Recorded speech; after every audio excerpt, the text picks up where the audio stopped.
Rolling. Welcome to the Loggins Den. This is my guest, Sara Hubner. Hi. There's actually a guy who just moved here that's Tim Huber with no N, and he's like an incredible cyclist. Really? Like, I think he's almost, like, I would call him a pro. I don't know.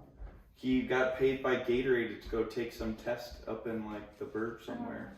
Like a sweat test. But he didn't have I would call that a pro too then. Yeah. Nobody's paying me. Yeah, no. He got paid $150 to do it, and there's a bunch of other That's people. Cool. Yeah. So, tell us, my whole channel is kind of about, for now, is about what do people do to stay fit? And fitness is such a big category. So tell us about your fitness journey. Fitness journey. Well, I started running when I was 6. Not year round or anything. It was just the summer track program that was here that you did that too. I did that up until, oh gosh, I don't even know. Does that end when you hit junior high? I feel like you could probably still do junior high track and then keep going. Yeah. Did you automatically lean towards, did you try all the events? I kind of did a mix of all the events through that. Totally fell on the hurdles many times. So that wasn't for me. I really liked long jump, and I tried some of the sprints, but I clearly kind of found my way in the middle distance for that. And then whenever that ended, then I started doing the junior high track. Then cross country was introduced. They have cross country in middle schools or junior high as well? So they didn't, I think the first year when I was there, and then the first year they started, it was my 8th grade year. Oh, cool. So who was the coach then? I don't remember. Okay. I think it was, I don't remember her name. It was the women's gym teacher. Was it Mrs. Anderson? No. Was it Anderson? She might also go ahead. She might not have been married by then either. I don't know. Oh, that's right. She got married. Yeah, I don't know. Okay. I don't remember. Yeah, sorry. It's all good. That's only important to Rochellians, where this is going worldwide. So. Then I got to high school and didn't want to do cross country. I think because it was not a lot of people participated the first year in junior high. Oh, okay. It was kind of boring, for lack of a better term, then. Yeah. And I was more into the track then. But my locker was right by Mr. Dobbs's room. Well, there was no and chance. So there was no chance I was surviving that, and he asked about every day, and finally I got on board with that too. So then after high school, I continued and I ran in college, went to North Central. And then, so in high school, you did cross country and you did track, right? Yes, I did both, and then I kind of took a break in the winter. In the winter? What events did you do at high school? It was mainly like 800 meter, 400 meter. Okay.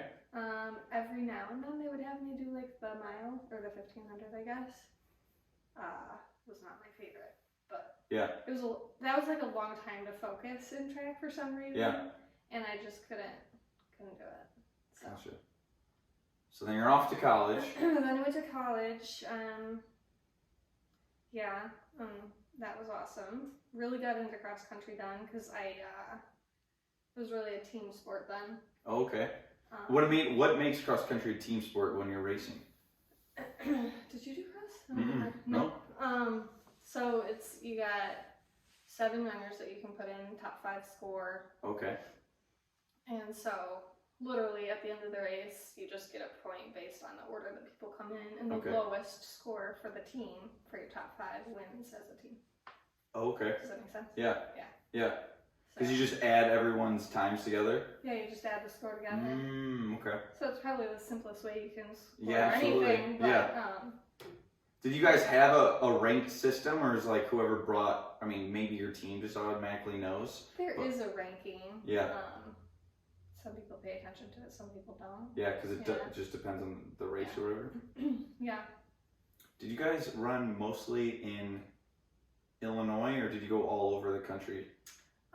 was mostly regional. There was obviously, if you were good enough, some of the like end of the season meets were out of the regional area. Like if you were going to nationals or whatever. Yeah.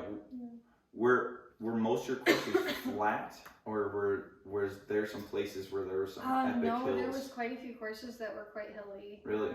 So yeah, you definitely are practicing hills, even though we live here where there's really nothing. Right. Yeah.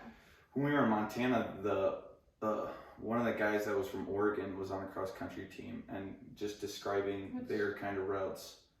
What's that? Who? It was Caitlin's friend's boyfriend. Okay. He was shorter, but just super athletic. I don't remember his name. Yeah, I know. Yeah, I'm gonna feel bad. I can't remember it either. But he was talking about their courses were extremely hilly. Oh, I'm sure. But it's what could be out there. Yeah. It'd be wild if you lived in like a mountainous terrain, or if it was at least really close of what that would look like. It's pretty flat here. There's not a ton of places to train on a hill, so we actually used to run. It was like an old garbage dump hill, which it sounds. I mean, yeah, I guess it's laughable, but that man-made hill. Like that was the biggest and best hill with a good incline that we would practice. When you were in high school, was Dixon pretty darn good at running then? Do you remember it all? I don't remember. Well, Dixon has the best setup. Like, they have real hills there. Like, not just in their town, but then by their river, it is I was just... going to say they got the river right there. Yeah, and they have some really treacherous hills there that it was like, man. Because I think generally their cross-country team's pretty good almost every year. And I wonder if part of that is just their terrain's not flat there compared to like Rochelle. Right. So you're in college, you're running cross country and track. I did cross country and track. And you enjoyed which one more? I think at that time in my life I enjoyed track more. Okay. And I found a little bit more success in that. In track? Yeah. And your races in track were for college? In college I also did 400 and 800. Oh, cool. Yeah. So then you're in college. Also, what's the distance for a cross-country race? 5K or 6K, just depending on... Okay. So for when you guys did your... It's typically 5K. A 5K? Yeah. Is that what your Which is big meets at the end would be? Like conference like a championship course is usually a 5K. A 5K? Yeah. Cool. Yeah. So did you keep, when you were done with college, Mm-hmm. did you keep running right away, or... I did not. Did you have a pause? I took quite a bit of time off, and by time off, I would go out for a run here and there, yes. But I didn't, I'm not training for anything. I wasn't doing it consistently. But after college, there was this, I guess, a little bit of depression that, oh my gosh, this point in my life is done. Yeah. So, I paused for quite a while and then picked it back up a few years later. A few years later? Yeah. I like to call it an adaptive pause in the COVID era. Yeah. So like if there's an outbreak in school, you have to go on an adaptive pause. Yeah. So it was a needed break, and I think it kind of refreshed me and made me reframe my mind as to why I was doing it. Yeah. And during that adaptive pause, did you do any fitness, or it was like we're just done for a bit? No, I didn't really do much of anything. Yeah. Except maybe walking the dog. Like, right. I didn't really have an interest in anything else. So. Gotcha. Yeah. So it was just a handful of years, and then you started hopping back in? Then, my best friend, she was super getting into marathon running, and I was not. I was like, why would anyone ever want to run that far? Sure, absolutely. But she was always constantly there talking about it and doing that, and I was like, well, maybe I could sign up for like a 5K or something like that. So I started getting back into that kind of stuff in road races, and it's not the same atmosphere as like you have, in college or anything, but I kind of had that back, like, oh, I want this, I like this, and maybe I can keep doing this. So. Do you like road races more or like trail races currently?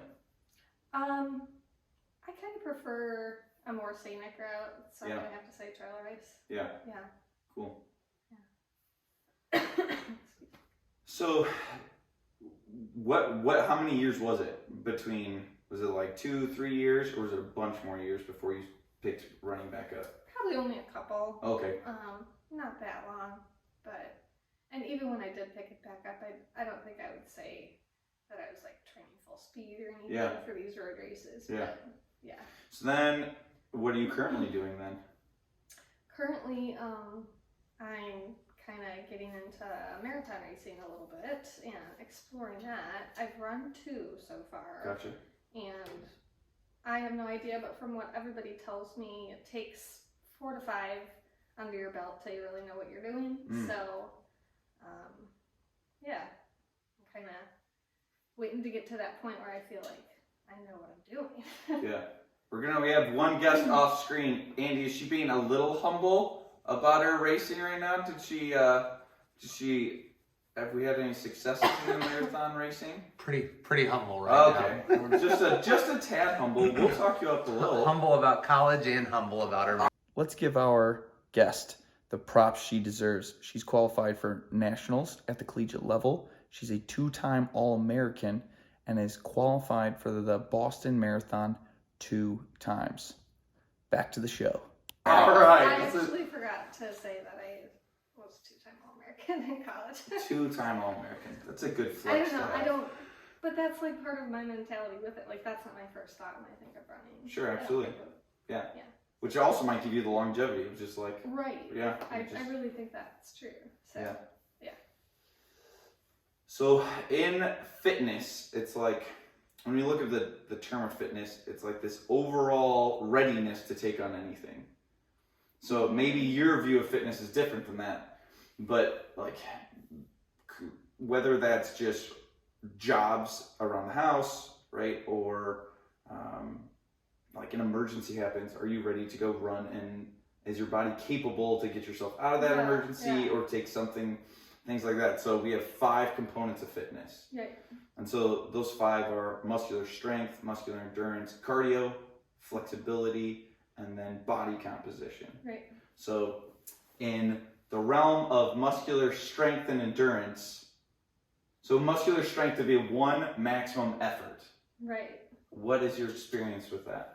So I was thinking about that because you had given me the 5 points, and I was thinking, oh my gosh, does that even like really apply to running? Like, would that be like a race? Like No, it would be like I don't think that it necessarily applies to running, because running is basically no, I don't think it does. Yeah. And that's why it's interesting to hear different people be fit in different categories. Yeah, like if you asked me to do something like that, Right, yeah. So it could be like whether you're lifting weights or but it also could be just 1 maximum jump, right? Like can that exertion for 1 time. So you can do it like you can do it again, but that 1 jump. So in your fitness journey, you haven't dabbled too much in it. The last time I remember doing something like that was, what is it called back in junior high school? Those tests? Oh yeah, yep. So I think it might have been the presidential test then. That's the last time I remember doing anything. All right, cool. So then muscular endurance would be like a high rep range of a movement, but even then it's still like running doesn't apply because that's a little different. It is different, yeah. So it would be like anywhere between like 15 to 20 reps or 10 reps. How many times can I do this? Yes. So I mean, So like if someone can do pull-ups for days, then that's their endurance. Where that doesn't really. I can't. And you haven't have you injury-wise in because I feel like that'd be the only time you'd ever want to mess with it for your goal specific to bring anything that in. But have you had any real injuries through running? Not super major. I think 2 years ago. No, one and a half years ago, right before COVID. Okay. Whenever that was. I tore my meniscus. Oh, really? But that's kind of been the only major Yeah. I've had to hurdle. Surgery, no surgery? I chose not to have surgery. Yeah, I blow my LCL out, and they told me that there's like the doctor would say there's ball players that don't get it redone, so we're not going to touch it until. I was like, yeah, then let's not. Yeah. Kind of thing. But so, do you ever feel any stability issues? Every now and then. If I don't keep up with, I do like some mobility exercises and stuff like that. Yeah. If I don't keep up with that kind of stuff, then yes, I do. Gotcha. Yeah, every once in a while I'll walk, I can feel it just go, because your LCL like keeps your knee from going out. Right. And so every once in a while, but it's not like a big, and like when I first happened, it could be bad, but now it doesn't happen. Yeah. So we don't, muscular strength, not really, muscular endurance. Allison's she's a physical therapist, and she's taking a course on running, and I'd be curious for you to ask some questions to her on our way out, just like different movements, and we have a friend that is into running, and he hurt his Achilles tendon. So I think I've heard them down here like working on some cadence work and getting like his calf to start firing the right way and stuff like that. Yeah.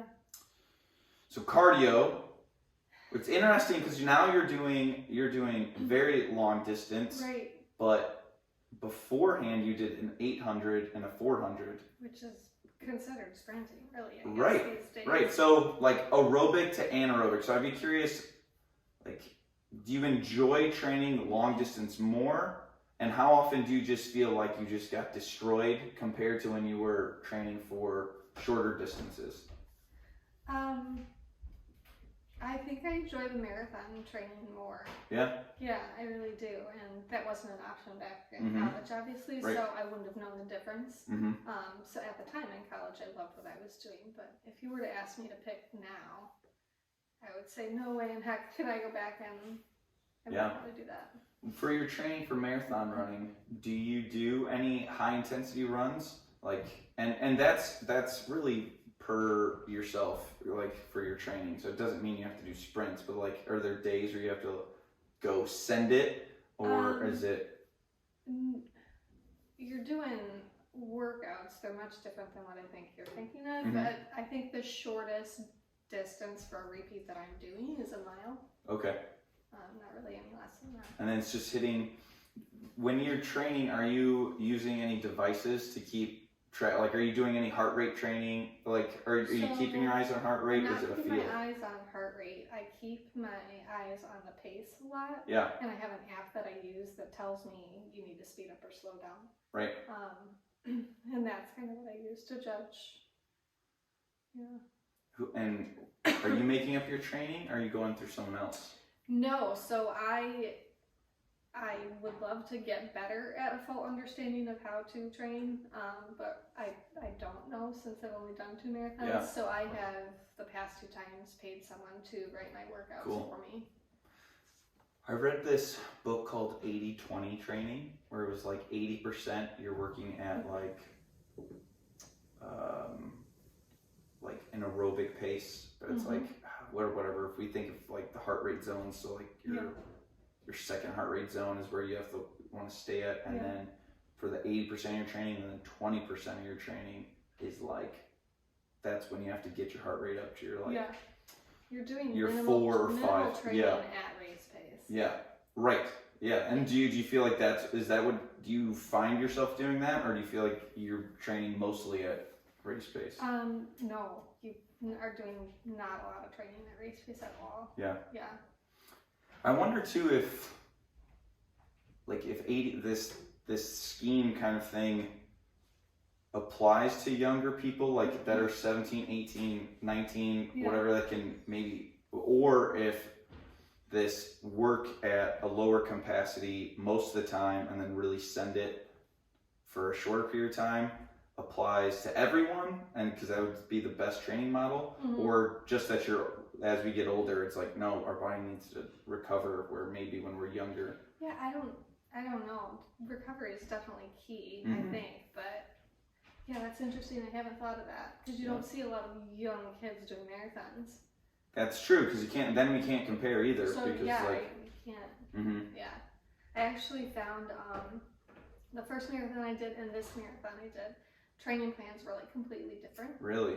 Because I wanted things tweaked, Mm-hmm. and one of the biggest differences that I made with the second one was I need to slow down on my recovery. I need to take that more seriously. Oh yeah. I need to do less stuff at race pace, and that worked out well.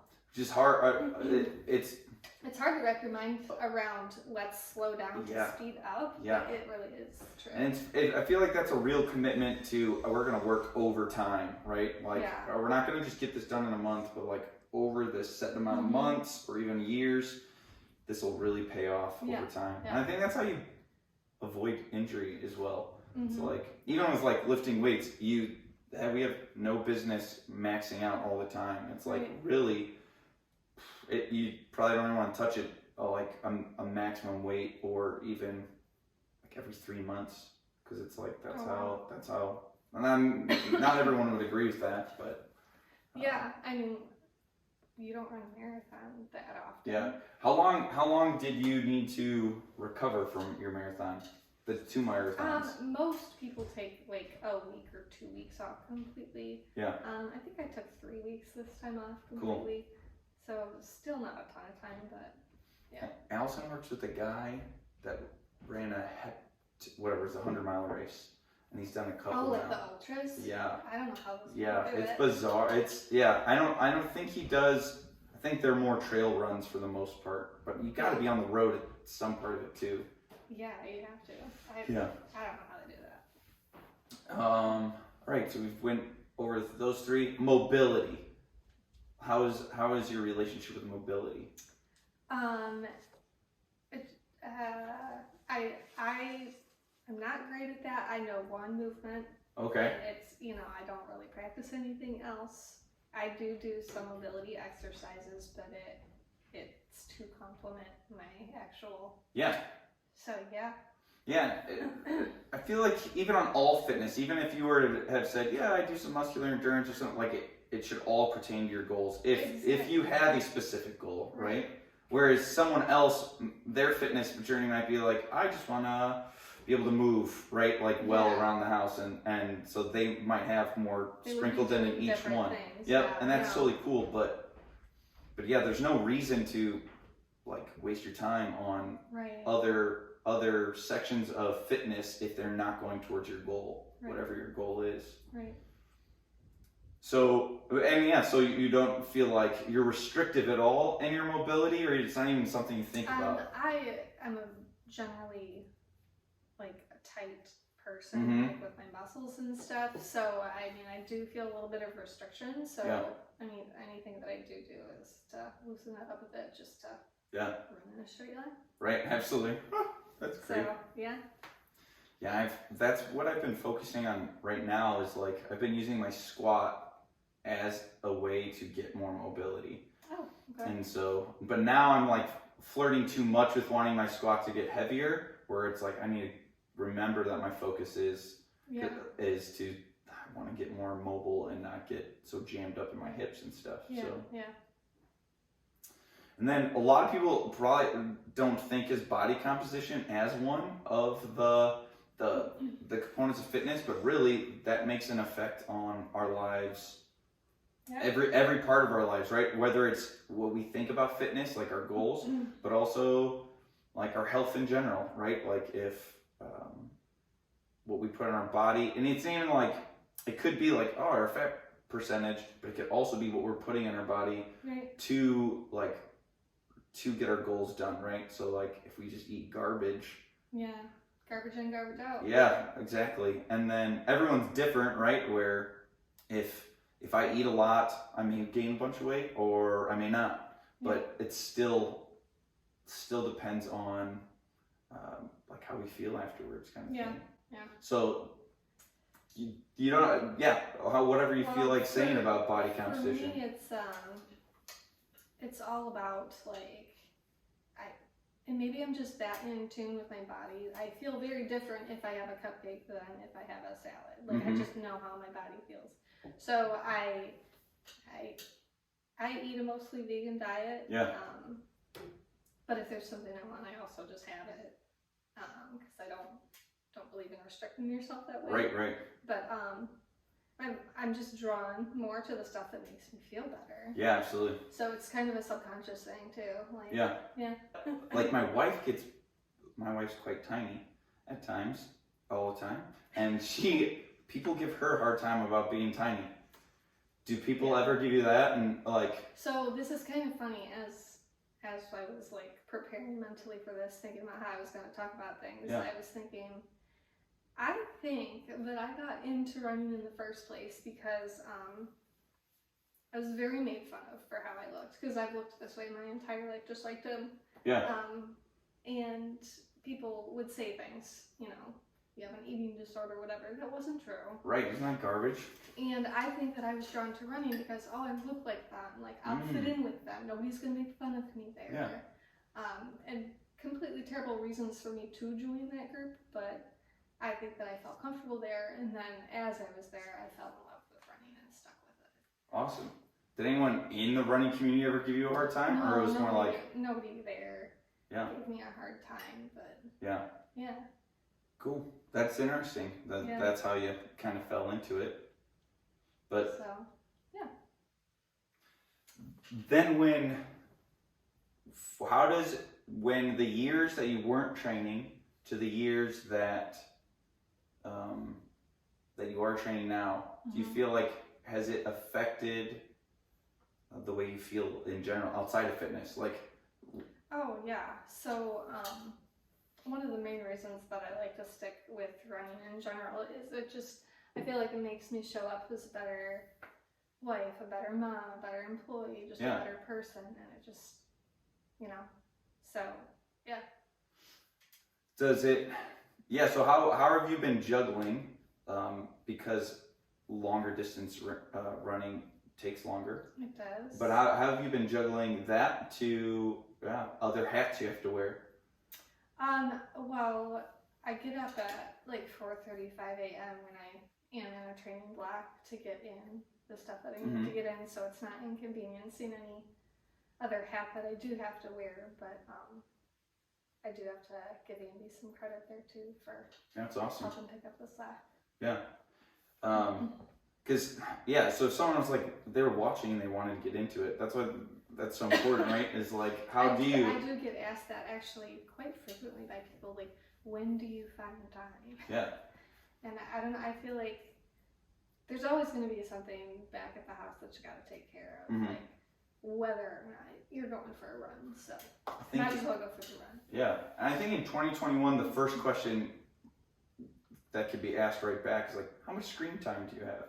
Like, oh yeah, it's just like, hey, if you find that you're watching whatever screen, like if you're watch TV and it just 3 hours go by, you're like, 30 minutes of that, and you could have been doing something else. And it's just more of asking yourself, like, am I prioritizing what I really want to prioritize? Yeah, and then in that, your body will feel better because you decided to do something else. Even though for sure sometimes you got to just shut it off. Yeah. And just enjoy recovering, but yeah. Yeah. And so before training and now, did you wake up early all the time, or is that something new with this training? No, I've always been an early riser, and for sure when you're living in the suburbs with a commute and you have a job, you're getting up early already to begin with. So I think it's just a natural thing too. Yeah. Yeah. But 4:30 isn't that's not just early. Well, okay. That's like yes, but you realize I go to bed at like 8:30. Okay. So. And you can get to bed at 8:30. Yeah, typically we put the kids to bed and then we kind of shut everything else down soon after. What are some things you focus on for recovery? Well, you need to make sure you're fueling properly and eating enough food for your recovery, and not make that mistake and eat less just because you're not training. Right. So that's a good area to focus on for that. And I still try to do like mobility exercises and bodyweight stuff when you're recovering, and maybe some walks and stuff like that. But definitely not wasting up and going for a run. even though it's hard. Right. What is your relationship with sleep? So you said you get to bed at like 8. So what's your magical number? So I am very, I can function on about 5 hours of sleep. Oh, okay. I think, that's part of the reason I can't get up at 4:30, Yeah. 5 o'clock in the morning and run. But yeah, especially with 2 young kids, I don't know, I can function on less sleep than a lot of people, I guess. That's awesome. What else is cool too is that your kids see you exercising. So it's like they get to, yeah. It's funny because sometimes when I come back to the house after a long run, Mm-hmm. You want to get the lactic acid out of your legs, so like you'll lay up against the wall with your feet up. Oh, okay, yeah. My kids will come up and do it right with me. Yeah. Like, okay. That's awesome. So it's cute. Yeah. Yeah, and they enjoy signing up for like kids races and stuff. They just did I think it was a 400-meter race. And Yeah. they got last. Don't tell them I told you. But they walk around with those medals and they're so proud. And yeah. That's all that matters. they talk about it all the time. There's this thing on some channels I'll watch that are into lifting that they'll buy like these like fake lifting sets for their kids. For little kids. Yeah, like made out of PVC pipe or stuff, just so that they're, when they're lifting, the kids feel like they're lifting too, and it's like, yeah, it's all about the culture you bring them up in, if that's what they see. Yeah. Yeah.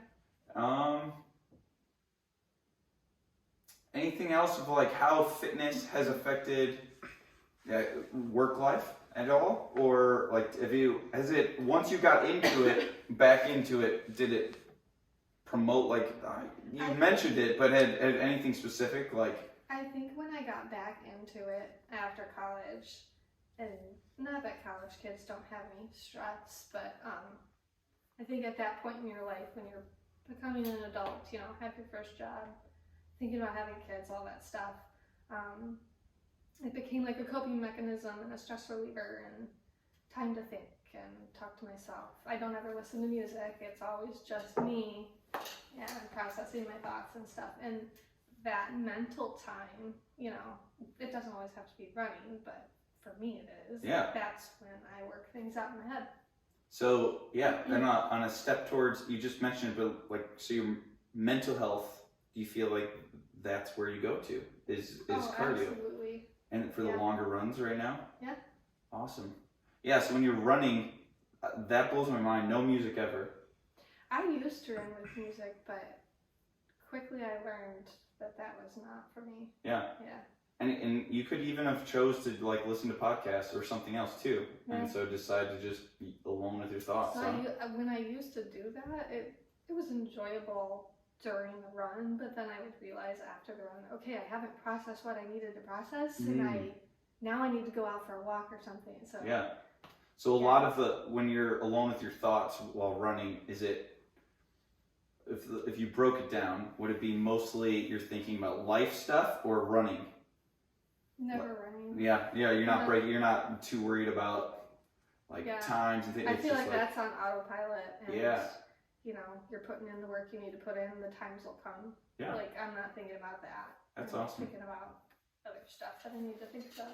What's cool too is there isn't a lot of research done on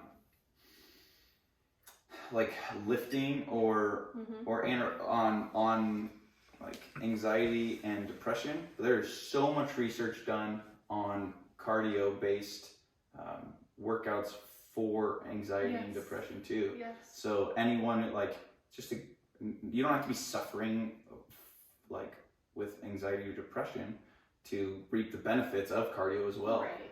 And like you got all the there's for sure chemical releases and hormone releases, but just time with yourself of just working things out where if you were at home or just watching something, you're not actually gonna work through those things. Right. Oh, that's awesome. Yeah. Cool. Well, thanks for being the second guest, first guest in the Loggins Den. Thank you. I'm very honored. So, yeah. Good luck in the rest of your races and in life in general. Thank you. You never know how to close one out, That's good. Yeah, no, it was good.